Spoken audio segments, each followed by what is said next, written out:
আমার সকল বাংলা স্টুডেন্টসকে জানাই আমার প্রীতি ও শুভেচ্ছা। তো দেখো, আজকে তোমাদের জন্য আমি একটা নতুন ক্লাস নিয়ে চলে এসেছি, নতুন একটা সেশন। তো এখানে তোমরা এসএসসি এমটিএস সিজিএল আর সিএইচএসএল এর যে ক্লজ টেস্টটা আছে সেটা খুব ভালোভাবে তোমরা প্র্যাকটিস করবে। এই সেশনে যে আমি শুধু অ্যান্সারটা বলে চলে যাব সেটা নয়, এখানে তোমার 5টা করে ক্লজ টেস্ট থাকবে, 5টা করে মানে 5টা সেট থাকবে ক্লজ টেস্টের। আর ওই সেটে তোমাদেরকে আমি আইডেন্টিফাই করাও শেখাবো যে কিভাবে আমরা ক্লজ টেস্টটাকে বুঝবো, কিভাবে আইডেন্টিফাই করব, এর অ্যান্সারটা কি হবে। কিছু নিয়ম আছে, যেমন পজিটিভ না নেগেটিভ সেটা দেখতে হবে, পাস্টে যাচ্ছে না প্রেজেন্টে যাচ্ছে না ফিউচারে যাচ্ছে সেগুলো দেখতে হবে, ঠিক আছে। অনেক রকম গ্রামাটিক্যাল ব্যাপারও থাকে, তো সেগুলো আমি সম্পূর্ণ এই ভিডিওতে আলোচনা করব। এটা পার্ট 1। এরকম অনেকগুলো সেশন তোমাদের নিয়ে আসবো, তোমাদের যাতে যে প্রস্তুতি চলছে সেটাকে যেন আরও এক ধাপ আমরা এগিয়ে নিয়ে যেতে পারি। তো চলো আজকে স্টার্ট করে আজকের ক্লাস। দেখো, এখন আমি একদম বিগিনিং লেভেল থেকে যখন চালু করছি, তাই ক্লজ টেস্ট 1টা কি মানে কিসের ওপরে আছে সেটা কিন্তু তোমাদের লিখে দিয়েছি। That is importance of education. এটা কিন্তু লেখা থাকবে না এরকম করে, বাট আমি দিয়ে দিয়েছি যাতে তোমরা টপিকটা ভালো করে বুঝতে পারো, কারণ তোমরা শিখছো। আমি জানি যে অনেকজন জানো, অনেক কিছু জানো, বাট কি বলো তো, যতক্ষণ না আমরা ইংলিশ গ্রামারের মেন জিনিসটা, মেন টপিকটা জানছি বা ফান্ডাটা যেটাকে বলে যে আসল ফান্ডা সেটাকে জানছি, ততক্ষণ কিন্তু ইংলিশ গ্রামারে ফুল মার্কস আসা সম্ভব নয়। আর এই যে আমি বললাম এসএসসি এমটিএস সিজিএল আর সিএইচএসএল এই 3টে এক্সামে ইংলিশ গ্রামার কিন্তু খুব বড় একটা রোল প্লে করে। যারা যারা আগে এক্সাম দিয়েছো তারা বুঝতে পারছো, রাইট? আমি কি বলতে চাইছি বুঝতে পারছো। তো চলো স্টার্ট করি। তো কি বললাম, প্রথম ক্লজ টেস্টটা কিসের ওপর? Importance of education. ওকে, চলো। First question, education is the key to dash in life. আচ্ছা, এডুকেশন নিয়ে চালু হয়েছে, এডুকেশন কখনো নেগেটিভ পার্টে রোল প্লে করে? করে না। বাট চালুই হয়েছে কি, দেখো, education is the key to dash in life. আচ্ছা, এখানে অপশন কি দিয়েছে? Failure, survival, success, poverty. আচ্ছা, চালু হয়েছে তোমার একটা পজিটিভ ভাব দেখিয়ে, রাইট? তো পজিটিভ ভাব এখানের মধ্যে কোনটা আছে? অপশন নাম্বার সি আছে অবভিয়াসলি, যে success. Education is the key to success in life. দেখো, এটা কিন্তু পজিটিভভাবে স্টার্ট হলো সেন্টেন্সটা, ঠিক আছে? কি বললাম? পজিটিভভাবে স্টার্ট হলো, কিন্তু পজিটিভ, এটা মাথায় রাখবে। আরও বলছি, it helps individuals to dash there goals. আচ্ছা, আবার positive, achieve there goals, achieve there goals and become responsible citizens. মানে এটা কী বলতে চাইলো, পুরো সেন্টেন্সটা যদি আমি পড়ি, the education is the key to success in life, মানে এডুকেশন হচ্ছে সাকসেসের চাবিকাঠি। এটা কি করে? এটা আমাদের যে পার্সোনাল গোলসগুলো আছে, বা আমাদের এডুকেশন অ্যাকচুয়ালি যে শুধুমাত্র আমাদের পার্সোনাল গোলসটাকে ফুলফিল করে, মানে আমাদের যেটা টার্গেট সেটাকে পূরণ করে, সেটা নয়। যত আমরা এডুকেটেড হব, মানে যত আমরা শিক্ষিত হব, আমি কিন্তু খাতা কলমে বলছি না, নর্মালিও যদি আমরা মানে টেকনিক্যালি ব্রেনের দিক থেকেও যেন আমরা ম্যাচিওর হয় বা শিক্ষিত হয়, তাহলে কি হবে? তাহলে আমরা আমাদের যে সিটিজেন, রেসপন্সিবল সিটিজেন বলতে চাইছে, মানে কি? মানে আমাদের যে অ্যাজ এ সিটিজেন যে আমাদের দেশের জন্য কাজগুলো বা সমাজের জন্য যে কাজগুলো, সেগুলোও যেন আমরা ভালোভাবে করতে পারি। বোঝা গেছে? চলো next, schools and colleges dash a structure environment where students can learn and grow. আচ্ছা, এখানে কি হবে? Schools and colleges, schools and colleges মানে এখানে যত রকমের স্কুল আছে কলেজ আছে সবগুলোকে বলছে। এটা কি ক্রিয়েট, কি করে? ক্রিয়েট করে। কি ক্রিয়েট করে? A structural environment or a structured environment, এখানে দিয়েছে কি structured environment where students can learn and grow, যেখানে স্টুডেন্টসরা ঠিকভাবে শিখতে পারবে আর গ্রো করতে পারবে, তাদের নলেজটাকে আরও বাড়াতে পারবে, রাইট? তো যত আমরা স্কুলে পড়ছি কলেজে পড়ছি, এখন তো সব মানে বুঝতে পারছো কি বলছি, বাট অ্যাকচুয়ালি এগুলো বানানো হয়েছে কী জন্য? স্কুল কলেজে সেগুলো কী জন্য বানানো হয়েছে? যাতে আমরা আরও ভালোভাবে শিখি, আমাদের যেন নলেজ আরও আমরা বাড়াতে পারি, আমরা আরও ভালো যেন অ্যাজ এ সিটিজেন হতে পারি, অ্যাজ এ ভালো মানুষ হতে পারি। চলো next, apart from academic knowledge education also dash moral values and discipline. দেখো, এটাই আমি বলছিলাম, apart from academic knowledge education also instils. আচ্ছা, অনেকজন ইনস্টিলসের মানেটা না জানতেই পারো, তো এটা হচ্ছে তোমার ডেভেলপ, ঠিক আছে, ইনস্টিলস মানে হচ্ছে ডেভেলপ, ওকে, ডেভেলপ। আচ্ছা, তাহলে এখানে কিন্তু একটা সিনোনিমও জেনে গেলে, ঠিক আছে, যে ডেভেলপ আর ইনস্টিলস মানে হচ্ছে সেম, মানে সিনোনিম, ওকে। মানে কি করে, শুধুমাত্র যে আমাদের এডুকেশনাল নলেজটা বাড়াবে, মানে একাডেমিক নলেজ যেটাকে আমরা বলি, যে খাতা কলমের নলেজ সেটা বাড়াবে সেটা নয়, আমাদের যে মোরাল ভ্যালু সেটাকেও বাড়ায়, right. Does it play a vital dash in shaping the future.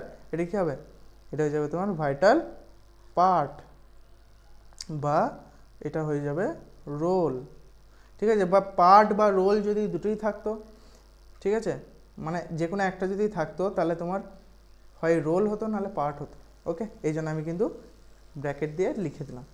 চলো এবার নেক্সট যে ক্লজ টেস্টটা আছে সেটা হচ্ছে তোমার হেলদি লাইফস্টাইলের উপর। চলো স্টার্ট করি। দেখো, maintaining a healthy lifestyle requires dash effort. এটা কি, কনস্ট্যান্ট এফোর্ট। আচ্ছা, কনস্ট্যান্ট মানে এখানে যে স্থির হয়ে দাঁড়ানো ওই কনস্ট্যান্ট বলেছে এটা নয়, কিন্তু কনস্ট্যান্ট মানে এখানে কি বলেছে, কন্টিনিউয়াস এফোর্ট, কন্টিনিউয়াস, ঠিক আছে, এটা হচ্ছে তোমার কন্টিনিউয়াস এফোর্ট, মানে তোমাকে রেগুলার এফোর্ট দিতে হবে, ওটা বোঝাতে চাইছে, ঠিক আছে। এখানে কনস্ট্যান্ট মানে কি বোঝাতে চাইছে, রেগুলার, ওকে, রেগুলার, বোঝা গেছে, আশা করি বুঝতে পেরেছ। চলো next, eating nutritious food, exercising regularly and getting enough rest আর অল ইম্পর্টেন্ট। আমাদেরকে ভালো খাবার খেতে হবে, ডেলি এক্সারসাইজ করতে হবে, আর ঠিকভাবে রেস্ট নিতে হবে, এটাই বলতে চেয়েছে। বাংলাটাও বলে দিচ্ছি, ভালো করে বুঝে নাও। One should dash harmful habits like smoking and excessive drinking. এটা কি, এটা হয়ে যাবে তোমার অ্যাভয়েড, এনজয় তো নয়, অবভিয়াসলি এনজয় নয়। তো আমাদেরকে কী করতে হবে, যে হার্মফুল হ্যাবিটগুলো আছে যেমন স্মোকিং বা অ্যালকোহল ড্রিঙ্কিং, এগুলো কি, এগুলোকে আমাদেরকে বাদ দিতে হবে, অ্যাভয়েড করতে হবে, এক কথায়, বোঝা গেছে। A healthy mind and body dash to better productivity and happiness. এটা খুব সুন্দর বলে দিয়েছে, এটা হয়ে যাচ্ছে তোমার লিড। আমি বলছি শোনো, এটা হেলদি মাইন্ড অ্যান্ড বডি মানে কি বলতে চাইছে বলো তো, এই যে আমাদের শুধুমাত্র যে একটা হেলদি বডি থাকতে হবে সেটা নয়, একটা মানুষ খুব হেলদি হতে পারে কিন্তু তার মেন্টাল কন্ডিশন যদি ঠিক না থাকে তাহলে কী লাভ, তাকে তো মানুষ পাগলই বলবে। তো আমাদের হেলদি বডি আর হেলদি মাইন্ড দুটোকেই কিন্তু রাখতে হবে একসঙ্গে, আর ওটা যদি থাকে তাহলে তোমার যে হ্যাপিনেস, মানে তুমি খুব ভালো ফিল করবে, তোমার চারিদিকের মানুষজনকেও তুমি ভালোভাবে বুঝতে পারবে, মানে কি জানো তো, তোমার লাইফটা একটা ভালোভাবে কাটবে, তোমার লাইফটা স্মুথলি কাটবে যদি তোমার বডি আর তোমার মাইন্ড ফিট থাকে, বোঝা গেছে। তো এটা হয়ে গেল লিড। চলো নেক্সট দেখি, mental health is just as dash as physical fitness. এটা কি, জাস্ট অ্যাজ ইম্পর্টেন্ট। আমি কি বললাম, দুটোই ইম্পর্টেন্ট, মেন্টাল হেলথ আর ফিজিক্যাল হেলথ। তো এখানেও সেটাই বলেছে, mental health is just as important as physical fitness, okay. So one must dash both, one must balance both, দুটোকেই তোমার ঠিক রাখতে হবে। এমন নয় যে তুমি সারাদিন মানে এক্সারসাইজ করছো, নিজের মাথাটাকে ঠিক রাখছো না, তাই না। এবার কি হয়, যারা খুব জিম করে বা এক্সারসাইজ করে না, তাদের একটা কি হয় বলো তো, একটা ডায়েটের মধ্যে যখন চলে যায় যেখানে নো সুগার, ঠিক আছে, বা নো সল্ট একটা ডায়েট থাকে, বা এক সময় জলও কম খেতে হয়, এমন একটা নিয়ম আছে, আমি যা শুনেছি, হতে পারে আমি ভুল, বাট কি হয় সেই সময় মানুষ কী বলো তো, চিড়চিড়ে হয়ে যায়, মানে কি একটুতেই রেগে যায়। তো এটাই কী হচ্ছে বলো তো, তুমি শুধু তোমার বডি ফিজিক্যাল ফিটনেসের ওপর ধ্যান দিচ্ছ, তুমি তোমার ব্রেনের উপর ধ্যান দিচ্ছ না, তো এটাও কিন্তু খুব খারাপ। তাই আমাদের কী করতে হবে, দুটোকে ব্যালেন্স করে চলতে হবে, বোঝা গেছে। তাহলে আমাদের সেকেন্ডটাও মানে কমপ্লিট হলো। বেশ, আমি তোমাদেরকে যেটা বলছিলাম প্রথমেই, যে আগের সেশনগুলো যেটা আমি চালাচ্ছিলাম, আগের সেশনটা, সেটা দেখো পার্ট 1 থেকে শুরু করে আপ টু আমি পার্ট 10 টেনেছি। মানে কি, এখানে আমি 5টা করে ওয়ান ওয়ার্ড সাবস্টিটিউশন করেছি, সিনোনিম অ্যান্টোনিম করেছি, ফ্রেজাল ভার্ব করেছি, একটা করে ক্লজ টেস্ট করেছি, ইডিয়াম ফ্রেজেস করেছি, রাইট। একদম 1 থেকে 10, মানে তোমার 10টা ভিডিও আছে, বুঝতে পারলে। এই 10টা ভিডিও দেখলে তুমি কীরকম কি কোয়েশ্চেন আসতে পারে এসএসসি এমটিএসে, বা এই এসএসসি যেগুলো কন্ডাক্ট করায় সেই এক্সামে ওটা কিন্তু খুব ভালোভাবে বুঝতে পারবে। তো ভিডিওগুলো তোমাদের জন্য রিয়েলি হেল্পফুল, চেক আউট করবে, আমি আই বাটনে লিঙ্ক দিয়ে রাখবো। ওকে, চলো। আচ্ছা, ক্লাস টেস্ট 3 ডিজিটাল ওয়ার্ল্ড। এবার আমরা আসবো ডিজিটাল ওয়ার্ল্ডের উপর।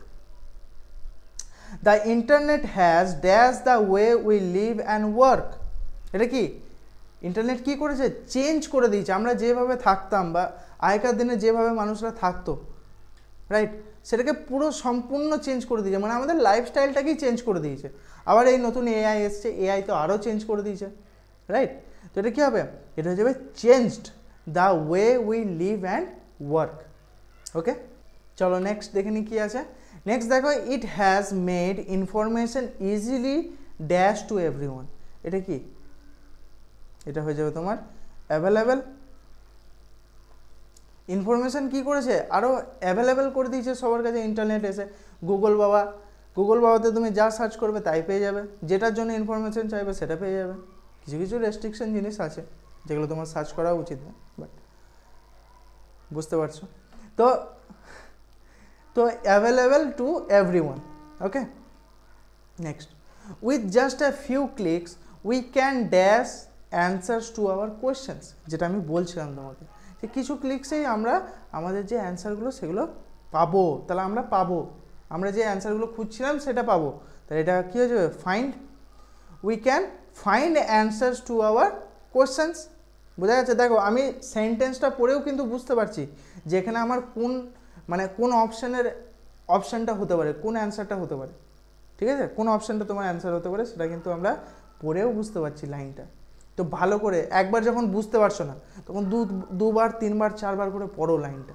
আমি জানি বেশি সময় নাই, তোমাদের এসএসসি এমটিএসের 2টো সেশন থাকে, ঠিক আছে, মানে 2টো সেশনে ভাগ হয়ে থাকে, একদিনই পরীক্ষাটা হয়। অবভিয়াসলি তোমরা জানবে যারা আগে দিয়েছো। তো ফার্স্ট সেশনে তোমাদের কি থাকে? ম্যাথ থাকে আর রিজনিং থাকে, যেটা কোয়ালিফাইং ইন নেচার।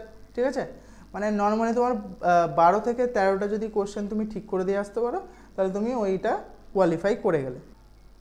তাহলে সেশন 1টা বুঝতে পারলে।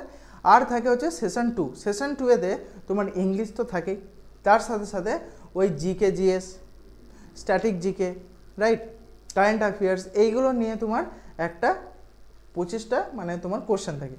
ঠিক আছে, ওটাকেও তোমাকে ভালোভাবে করতে হবে। জিকে তো সমুদ্র আমরা জানি, বাট তবুও তোমাকে খুব ভালোভাবে জিকেটা পড়তেই হবে। জিকে তুমি যে সবগুলো কমন পাবে তার কোনো মানে নেই। এই জন্যেই ইংলিশটা কিন্তু এতটা ইম্পর্ট্যান্ট হয়ে যায়। কারণ ইংলিশে যদি তুমি একবার ফুল মার্কস আনতে পারো, দেখো তোমাদেরকে একটা ক্যালকুলেশন দেখাচ্ছি। 25টা কোশ্চেন থাকে, তোমরা যদি খুব ভালো করে পড়ো না, খুব ভালোভাবে যদি প্র্যাকটিস করো, তাহলে কিন্তু 25-এ তুমি কত মার্কস করে থাকে বললাম? 3 মার্কস। তাহলে এখানেই তোমার 75 মার্কস থাকে, রাইট। 150-তে টোটাল 150-150-র মধ্যে তোমার এবার মানে টোটাল মার্কস হচ্ছে 150। তো 25 × 3 হচ্ছে তোমার 75।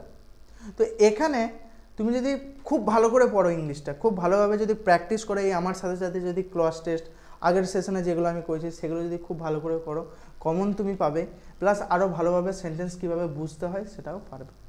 ওকে, তুমি ক্লাসগুলো দেখবে তবেই বুঝতে পারবে। তো এই 25টাই ঠিক করা এমন কোনো বড় ব্যাপার নয় যদি খুব ভালোভাবে পড়ো। আর এখানে কিন্তু তুমি 75 নম্বর পেয়েই যাচ্ছ যদি সম্পূর্ণ ঠিক করো। এরপর তাহলে আমি বলে দিলাম যে কাট অফ উঠবে, ধরো আমি বললাম 125 কাট অফ উঠলো। তাহলে তোমাকে এখনও কত পেতে হবে? মানে তোমাকে এখনও 50 মার্কস পেতে হবে। ঠিক আছে, এখনও 50 মার্কস পেতে হবে। 125 যদি কাট অফ যায়, আরও কম যাবে আশা করছি, এবার ওটা সিটের ওপর নির্ভর করে চলছে। তোমাকে 125+ ধরে চলতে হবে, তাহলে তুমি জেনে রাখবে যে তুমি যে কোনো জায়গায় মানে তুমি পোস্টিং পেয়ে যাবে। ঠিক আছে, আর তুমি ক্লিয়ার তো করছো এক্সাম। তো 50 নাম্বার পেতে গেলে আমি বললাম × 3 /3 করে দেবে। এটা মানে তোমার প্রায় আমি তোমাকে বলছি ওই 16 থেকে 17টা, 16 থেকে তোমার ওই 17টা কোশ্চেন তোমাকে আর ঠিক করতে হবে। তাহলে 25টা কোশ্চেন তোমার জিকে জিএসে ছিল, ঠিক আছে, সেখান থেকে তুমি যদি 16-17টা কোশ্চেন ঠিক করো, মাত্র নেগেটিভ বলিনি কিন্তু, 16-17টা কোশ্চেন যদি ঠিক করো, আর যদি এখানে 25টা কোশ্চেন তুমি ঠিক করে নাও, তুমি চাকরি আরামসে পেয়ে যাচ্ছ, আরামসে পাস করে যাচ্ছ। তাহলে তোমাকে ওই যে সমুদ্র সব কমন আসবে সেটা তো তোমাকে নিয়ে চলতে হবে, রাইট? তো এখানে দেখো তুমি একটা ভ্যারাইটি পেয়ে গেলে, এখানে কিন্তু তুমি একটা সুযোগ পেয়ে যাচ্ছ যে তোমাকে জিকে জিএসে সম্পূর্ণ সবগুলো অ্যাটেম্প করার দরকার নেই, তোমাকে মানে মিনিমাম 16 থেকে 17টা অ্যাটেম্প করলেই হবে। আর ইংলিশে চেষ্টা করতে হবে যে 25 যে কোশ্চেন্স আছে সেখানে আমি 25 কোশ্চেন্সই যেন ঠিক করে আসি, বোঝা গেছে? তার জন্য ক্লস টেস্টে কি 5টা আছে, 5 3 15 তোমার ওখানেই চলে আসছে, ঠিকভাবে যদি পড়ো, বোঝা গেছে? তো দেখো এটা পড়ি এরপর 4 নম্বরটা, রাইট? তো however spending too much time online can dash real life relationship. এটা কি? এটা হয়ে যায় তোমার হার্ম। এই যে সারাদিন যদি ফোন নিয়ে বসে থাকি, ঠিক আছে, তাহলে কি আশেপাশের মানুষদের সঙ্গে আর কথাবার্তা বলছি না, তো যে রিলেশনশিপটা ছিল সেটা কিন্তু নষ্ট হয়ে যাচ্ছে। দেখবে আগেকার দিনে বলতে আমি খুব বেশি আগেও যাচ্ছি না, আমরাই যখন আরেকটু ছোটো ছিলাম তখন মানে আমরা যখন 8 9-এ পড়তাম বা ক্লাসের 10 11 12-এ পড়তাম, তখন কি বলতো বিকেল হলেই আমরা খেলতে চলে যেতাম, ক্রিকেট ফুটবল, রাইট? আমরা অনেক খেলেছি। কিন্তু এখনকার ছেলেদেরকে যদি দেখো ওরা মোবাইল নিয়ে পড়ে গেছে, গেম খেলছে, হ্যাঁ, কি ফ্রি ফায়ার পাবজি কি আলতু ফালতু গেম, রাইট? ওসব খেলে বেড়াচ্ছে। তো কি ফিজিক্যাল অ্যাক্টিভিটিটাও কমে যাচ্ছে, আবার যে মানুষের সঙ্গে রিলেশনশিপটা সেটাও কিন্তু নষ্ট হয়ে যাচ্ছে, রাইট? তো চলো নেক্সট দেখি। নেক্সট দেখো বলেছে therefore we must dash our screen time wisely. এটা কি? এটা হয়ে যাবে তোমার spend. Therefore we must spend our screen time wisely. Okay, বোঝা গেছে? চলো এরপর next class test set number 4 কি আছে? Climate change. আচ্ছা, ক্লাইমেট চেঞ্জের কোশ্চেনটা আমরা দেখো। Climate change is a dash issue affecting the entire planet. এটা কি? এটা হচ্ছে একটা গ্লোবাল ইস্যু, মানে অল ওভার যে ওয়ার্ল্ড বা প্ল্যানেটে তোমার কিন্তু ক্লাইমেট চেঞ্জ একটা ক্ষতি করছে, রাইট? তো এটা কি একটা global issue all over world. Rising temperatures and extreme weather আর সাইন অফ দিস, মানে এখানে বলতে চাই যে ক্লাইমেট চেঞ্জ এর সাইনগুলো কি কি? রাইজিং টেম্পারেচার বাড়া, এক্সট্রিম ওয়েদার মানে হয় খুব ঠান্ডা বা হয় খুব গরম, যখন বৃষ্টি হচ্ছে খুব বেশি বৃষ্টি হচ্ছে, যখন বৃষ্টি হচ্ছে না সেখানে হচ্ছেই না। ওকে, এগুলো কি ক্লাইমেট চেঞ্জের একটা সাইন, যেটা গ্লোবাল মানে গ্লোবাল ইস্যু, মানে আমাদের প্ল্যানেটের কি সবথেকে বড় ক্ষতি করছে, আমাদের ক্ষতি হচ্ছে। ওকে, আচ্ছা এগুলো হচ্ছে কি জন্য বলো তো? বেশি পলিউশনের জন্য, মানে যেটা গ্লোবাল ওয়ার্মিং বাড়াচ্ছে সেটার জন্য। এই গাছ কেটে দিচ্ছি সেটা একটা কারণ, পলিউশন প্রচুর গাড়ি ঘোড়া চলছে সেটা একটা কারণ, অনেক রকম কারণ আছে। আচ্ছা, human activities like deforestation and pollution to the problem. ঠিক আছে, ড্যাশ টু দ্য প্রবলেম। আচ্ছা এখানে নেক্সট আছে কোশ্চেন নাম্বার, এখানে ড্যাশগুলো দেয়নি, তাই তো বলছি। সাইন অফ দিস ড্যাশ, এটা সাইন অফ দিস ক্রাইসিস হবে। ওকে, চলো next. Human activities like deforestation and pollution dash to the problem. এটা কি? Dash to the problem. এটা কি হবে? এটা হবে contribute to the problem. To protect the earth we must take dash steps like planting trees. এটা কি? এটা কি হবে? এটা হয়ে যাবে তোমার সিরিয়াস স্টেপস। আমাদেরকে সিরিয়াস স্টেপস নিতে হবে কিসের ওপর? গাছ লাগাতে হবে। রিডিউসিং কার্বন ডাইঅক্সাইড বা কার্বন এমিশন, মানে এই যে পলিউশনে কি কার্বন মনোক্সাইড রিলিজ করে, এই যে গাড়ি ধোঁয়াগুলো ওগুলো কি কার্বন মনোক্সাইড, তো কি ওটাকে আমাদের কমাতে হবে। Next, every small effort can make a big difference. একটা ছোট এফোর্ট তোমার লাইফে খুব বড় একটা ডিফারেন্স বানাতে পারে। সেম আমাদের কিন্তু এই টপিকে। ওকে, মানে এই যে গাছ লাগাচ্ছি আমরা, ধরো ভাবছি যে একটা দুটো গাছ লাগিয়ে কী হবে, কিন্তু 140 কোটি মানুষ জাস্ট আমাদের ইন্ডিয়াতে বলছি, অল ওভার ইন্ডিয়া 140 কোটি মানুষ, আরও বেড়েছে পপুলেশন। তো যদি দুটো করেই গাছ লাগায় কত গাছ হচ্ছে বলো দেখিনি? গোটা পৃথিবীর মানুষ যদি দুটো করে গাছ লাগায় কত গাছ লাগানো হচ্ছে বলো তো? তো একটা স্মল এফোর্ট যদি কেউ দেয় সেটা কিন্তু পরবর্তীকালে একটা বড় এফোর্ট হয়ে দাঁড়ায়। ঠিক আছে, তো সেম আমাদের পড়াশোনাতেও যত আমরা এফোর্ট দেবো, একটা ছোট এফোর্টই কেন না হোক, মানে ধরো তুমি ক্লান্ত হয়ে আছো, তোমার সারাদিনে একবারও বই খুলো, কিন্তু কী মনে হলো যে ঠিক আছে 5 মিনিটের জন্য দেখি একবার রিভাইজ করে নিই, ওই যে একটা স্মল এফোর্ট তুমি করলে, একটা স্মল এফোর্ট, হ্যাঁ তোমার কাছে তখন ওটা খুব বড় মনে হবে অ্যাকচুয়ালি, কিন্তু ওই যে স্মল এফোর্ট অ্যাকচুয়ালি ওটা স্মলই এফোর্ট, কারণ সারাদিন তুমি বই খোলো নি, রাইট? তো ওটা করলে ওটা কিন্তু একটা হিউজ ডিফারেন্স তৈরি করছে, কারণ তুমি ক্লান্ত ছিলে তবু তুমি বইটা খুললে, রাইট? এটা একটা মেন্টালিটিটাকেও ঠিক রাখছে। তো চেষ্টা করবে প্রত্যেক দিন একবার অন্তত বই খোলার, একবার রিভাইজ করার, বা একবার নতুন কিছু শেখার, তবেই কিন্তু তুমি কম্পিটিটিভ এক্সামে টিকে থাকতে পারবে। বোঝা গেছে? চলো এবার আমাদের লাস্ট ক্লজ টেস্ট কি, টাইম ম্যানেজমেন্ট। সব থেকে বেশি ইম্পর্টেন্ট আমাদের যারা স্টুডেন্টস আছে সবাইকে, কি টাইম ম্যানেজমেন্ট ভালো করে শিখতে হবে। দেখো এখানে কি বলেছে, time is a valuable dash that should not be wasted. এটা কি, time is a valuable resource that should not be wasted. একটা কথা আছে, time and tide waits for none. মানে কি, সমুদ্রের যে ঢেউ আর সময় কখনো কিন্তু থেমে থাকে না, ওকে, কারোর জন্য থেমে থাকে না, এটা আসতেই থাকে, যেতেই থাকে, যেতেই থাকে। বোঝা গেছে? তো time and tide waste for none, তা এই জন্য আমাদের এটাকে ওয়েস্ট করাও চলবে না, ওকে।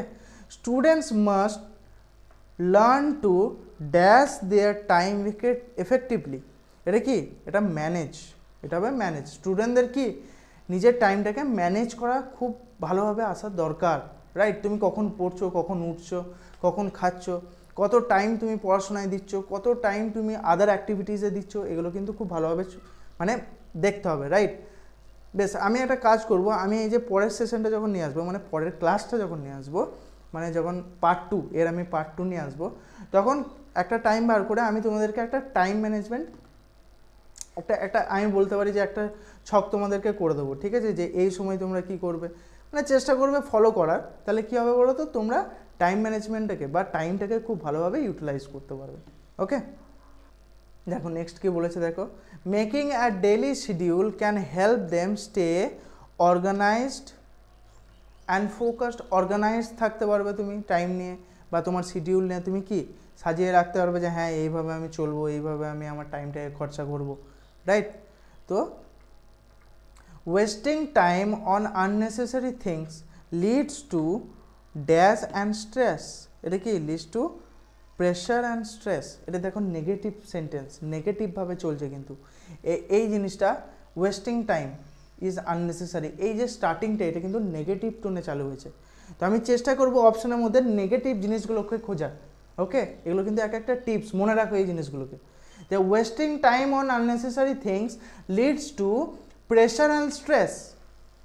তুমি দেখবে আমরা তখনই বেশি ডিপ্রেসড ফিল করি, কখন বলো তো, যখন আমরা যে কাজটা করতে চাই সেটা করতে পারি না। এমনটা নয় যে আমরা ফেল করেছি বলে আমরা ডিপ্রেসড আছি, সেটা আলাদা জিনিস, কিন্তু যখন আমরা ট্রাই করি না না, তখন আমরা বেশি ডিপ্রেস ফিল করি বা বেশি স্ট্রেস ফিল করি, দেখবে।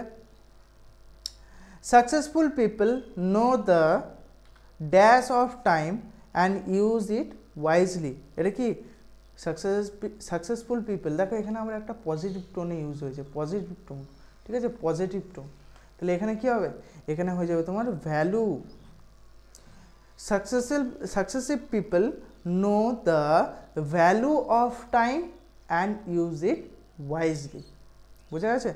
যারা সাকসেসফুল হয়েছে লাইফে, তাদের সবার মধ্যে তুমি যদি ভালো করে অ্যানালিসিস করো, তাহলে একটা জিনিস বুঝতে পারবে, সবার জন্য বলছি, একটা জিনিস কমন আছে সবার ক্ষেত্রে, কী বলো তো, টাইম ম্যানেজমেন্ট।